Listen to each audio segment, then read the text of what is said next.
So Tony, I came in this morning and I found this. What happened last night? Craziness. See what happens when you leave us alone? So the frame is now in two pieces, right? 2 pieces. It is ready to be trimmed and shortened. Pretty excited about that.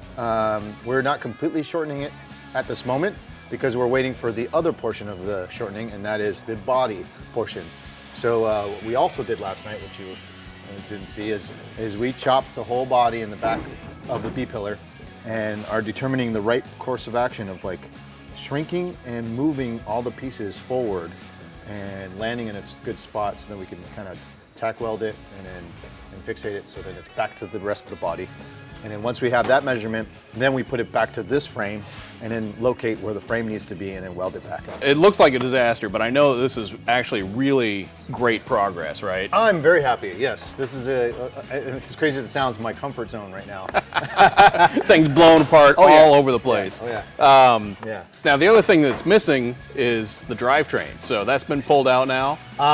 Yes, the drivetrain is pulled out and we have the Hellcat engine prepped and ready to be put back on this vehicle or this chassis.